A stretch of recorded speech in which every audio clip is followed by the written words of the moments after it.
सार्थ ज्ञानेश्वरी अध्याय 9 ओवी 227 पासून आता सुरुवात करूयात.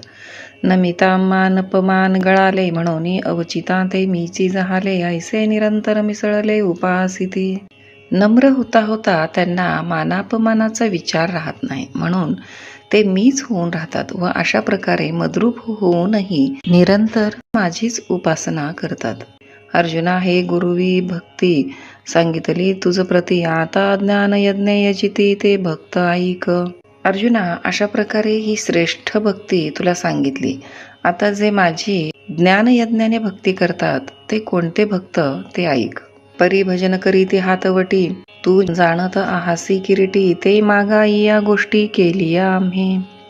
परंतु हे किरीटी त्यांची भजन करण्याची शैली तुला माहीत आहेच व त्याबद्दल आम्ही पूर्वी अध्याय 4 श्लोक 33 ते 42 वर्णन केलेच आहे. तेव्हा जी अर्जुन म्हणे, हे देवकी या प्रसादाचे करणे तरी काय अमृताचे आरोगणे पुरे म्हणावे. तेव्हा अर्जुन म्हणाला, होय, हा ईश्वरी प्रसादच आहे, तथापि अमृताचे सेवन कधी पुरे असे म्हणवते का. या बोला श्री अनंते लागटा देखिले तयाते किम सुखावले निचित्ते डोलतू असे. तेव्हा अर्जुनाचे हे बोलणे ऐकून त्याची श्रवणाची आतुरता पाहून भगवान सुखाने डोलू लागले. म्हणे, भले केले पार्था एरवी हा अनवसरू सर्वथा परी बोलवी तसे आस्था तुझी माते. आणि म्हणाले, पार्था, भले, शाबास. बाकी सांगितलेली गोष्ट पुन्हा सांगणे या युद्धाच्या वेळी अनुचित आहे, पण तुझ्या ऐकण्याची उत्कंठा पाहून मला सांगणे भाग पडते. तेव्हा अर्जुन म्हणे, हे काही चकोरे विण चांदिण्याची नाही, जगची निव विजे हा तयाच्या ठाई स्वभाव किंजी. तेव्हा अर्जुन म्हणतो, हे काय, चकोराशिवाय चांदण्याचा उपयोग नाहीच की काय. जगाला शांत करणे ही त्याचा स्वभावच आहे. एरे चकोरे तिये आपुलिये जाडे चांचू करीती चंद्राकडे तेवे आम्ही विनो तेथोकडे देवो कृपा सिंधू. चकोर पक्षाने मात्र आपल्या गरजेकरिता ज्याप्रमाणे चंद्राकडे चोंच करावी त्याचप्रमाणे आम्ही आपल्याला विनंती करावी हे थोडेच, परंतु जगाचे कल्याण करण्याविषयी आपण कृपा सिंधू आहात. जी मेघ आपुलिये प्रौढी जगाची आरती दौडी वांचुनी चातकाची तहान केवढी तो वर्षावो पाहुणे. मेघ आपल्या थोरपणाने जगाची अडचण निवारण करीतो, त्याच्या मोठ्या वर्षावाच्या मानाने पाहिले असता चातकाची तहान ती केवढी असणार. परी चुळा एकाची या साडे जेवी गंगे तेची ठाकणे पडे तेवी आर्त बहु का थोडे तरी सांगावे देवे. परंतु एक जरी चूळ भरण्याची इच्छा झाली तरी ज्याप्रमाणे गंगेकडे जावे लागते त्याप्रमाणे आमची इच्छा थोडी असो की फार असो तरी ती देवाने पूर्ण केलीच पाहिजे. तेथे देव म्हणितले राहे, जो संतोषू आम्हा झाला आहे तयावरी स्तुतीस आहे ऐसे उरले नाही. तेव्हा देव म्हणाले, अर्जुना, आता तुझे बोलणे राहू दे. आम्हाला जो सांगण्याविषयी संतोष झाला आहे त्याला स्तुतीची आवश्यकता उरली नाही. पै परीस तू आम्हासी निकिया परी तेची वक्तृत्वा वराडीक करी ऐसे पुरस्करोनी श्रीहरी आदरिले बोलो. परंतु तू ज्याप्रमाणे लक्ष देऊन एवढा वेळ ऐकलेस तसेच लक्ष देऊन आमच्या बोलण्यास मेजवानी कर, पुढेही तसेच ऐक. अशा रीतीने श्रीहरींनी अर्जुनास मान देऊन बोलण्यास सुरुवात केली. श्लोक 15. ज्ञानयज्ञेन चाप्यन्ने यजन्तो मामुपासते एकत्वेन पृथक्त्वेन बहुधा विश्वतोमुखम. अर्थात, पण काही उत्तम अधिकारी भगवानाविषयीचे ज्ञान हाच यज्ञ त्याने पूजा करणारे मला एकच परब्रह्म आहे अशा ज्ञानाने उपासितात. कोणी सूर्य चंद्र इत्यादी भेदाने माझी उपासना करतात व कोणी तोच भगवान सर्वतोमुख आहे विश्वरूप आहे असे समजून त्या विश्वरूपाला अनेक प्रकारांनी उपासितात. तरी ज्ञानयज्ञ तो एव रूपू जेथ आदि संकल्पू हा युपू महाभूते मंडपू भेदू तो पशु. ज्ञानयज्ञाचे लक्षण कोणते म्हणशील तर ज्या ठिकाणी ब्रह्माचे बहुत प्रकारचे होणे म्हणजे आदिसंकल्प हाच यज्ञस्तंभ, पंचमहाभूते हा यज्ञमंडप, जीव व ईश्वर यांचा भिन्नपणा हाच पशु. मग पाचांचे जे विशेष गुण अथवा इंद्रिये आणि प्राण हेची यज्ञोपचार भरण अज्ञानघृत. मग पंचमहाभूतांचे जे विशेष गुण ते अथवा 5 इंद्रिये आणि पंचप्राण हेच यज्ञाचे साहित्य व ब्रह्माविषयी जे अज्ञान तेच तूप. तेत मनबुद्धीची या कुंडा, अंतो ज्ञानाग्नी धडफुडा, साम्यतेची सुहाडा वेदिका जाणे. हे अर्जुना, त्या यज्ञात मन व बुद्धी ही 2 कुंडे असून त्या 2 कुंडात ज्ञानरूप अग्नी प्रदीप्त केला जातो. सुख व दुःखे यांचे ठिकाणी जी समता तीच बळकट वेदिका म्हणजे यज्ञकुंडाचा ओटा असे तू समज. सविवेकमती पाटव तेची मंत्रविद्या गौरव, शांती श्रुव जीवू यज्वा. आत्मानात्म विचार करण्याविषयी जे बुद्धीचे कौशल्य तेच यज्ञातील मंत्र होत. विद्येचे महत्व ही श्रुक व शांती ही श्रुवा, श्रुक व श्रुवा ही 2 हवन साधने व जीव हा यज्ञ करणारा यजमान होय. तो प्रतीतीचे निपात्रे, विवेक महामंत्रे, ज्ञानाग्निहोत्रे भेदूनाशी. तो यज्ञ करणारा जीव अनुभवरूप पात्रांनी, ब्रह्माच्या विचाररूप महामंत्रांनी, ज्ञानरूप अग्निहोत्री कर्माने जीव व ईश्वर यांच्या भिन्नपणाची आहुती देऊन तो भेद नाहीसा करतो. तेथ अज्ञान सरोनी जाये आणि यजिता यजन हे ठाये, आत्मसमरसी नाये अवभृती जेव्हा.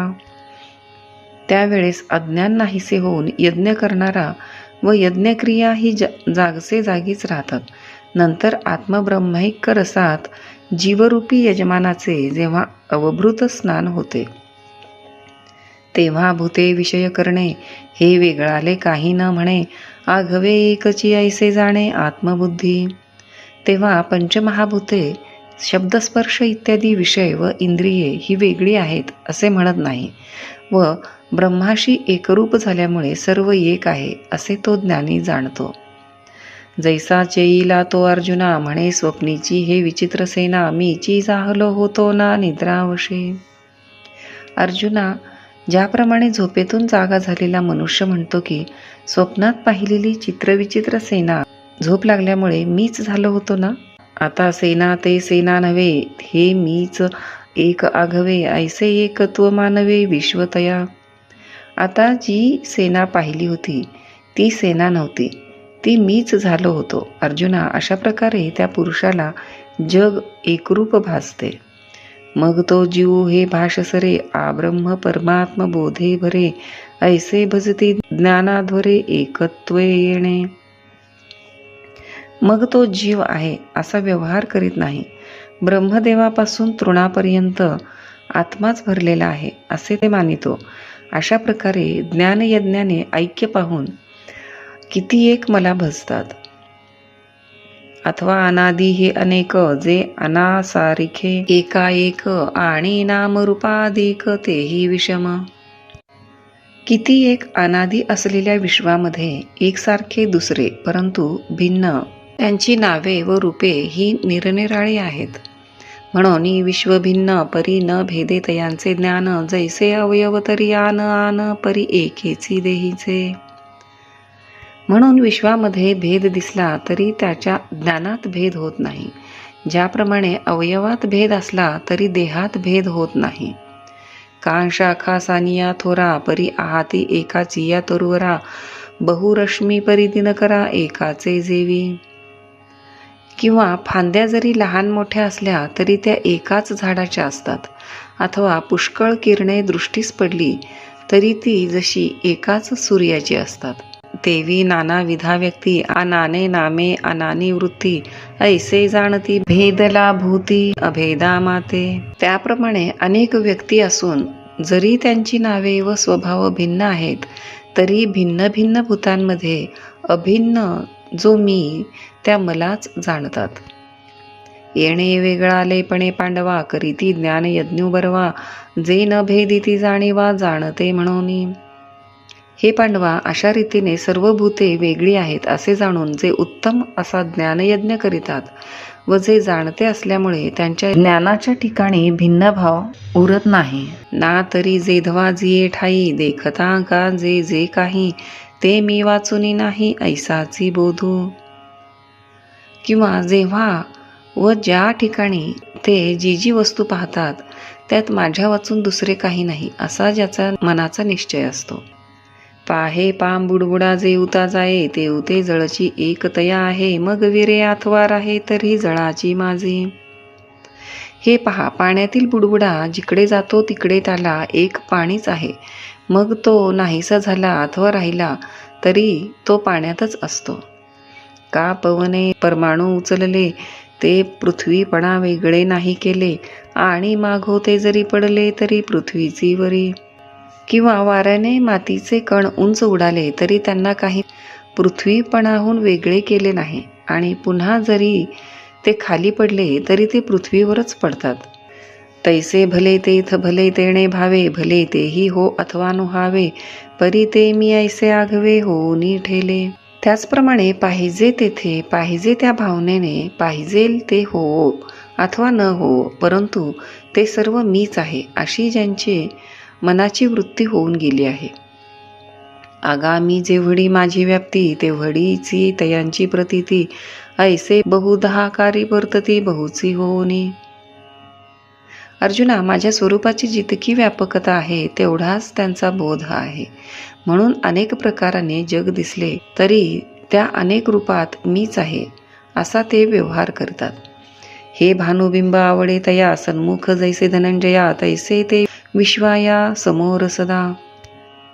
ज्याप्रमाणे सूर्यबिंब सर्वांना आपल्या समोर सारखेच दिसते त्याप्रमाणे ते सर्व विश्वाला बोधाने व्यापक असल्यामुळे सन्मुखच असतात. अगातयासी ज्ञाना पाठी पोट नाही अर्जुना वायू जैसा गगना सर्वांगी असे. अर्जुना, त्यांच्या ज्ञानाला आत बाहेर असा भेद नाही. ज्याप्रमाणे वायू हा आकाशात सर्वत्र भरलेला आहे तैसा मी जे तुला आघवात तेची तूक तयांची या सद्भावा तरी न करिता पांडवा भजन जहाले. त्याप्रमाणे मी जेवढा संपूर्ण आहे तेवढाच त्यांचा अस्तित्व भाव आहे. म्हणजे दोघांचे माप सारखे आहे असा ज्याचा बोध आहे त्याने भजन जरी केले तरी ते सहजच घडते. एरवी तरी सकळ मीची आहे तरी कवणी के उपासिला नोहे एथ एके जाणणे नवीन ठाये अप्राप्तासी. एरवी तरी मी सर्वत्र भरलेला आहे, माझी कोणी उपासना करीत नाही. सर्वांची सर्व ठिकाणी सहजच उपासना चालली आहे असे असूनही ज्यांना मी अप्राप्त आहे त्यांची उपासना माझे यथार्थ ज्ञान नाही म्हणून थांबल्यासारखी झाली आहे. परी ते असो येणे उचिते ज्ञान यज्ञे यजित सांगे उपासिती माते ते सांगितले. परंतु हे असो, या योग्य ज्ञान यज्ञाने यज्ञ करून जे माझी उपासना करतात ते भक्त तुला सांगितले.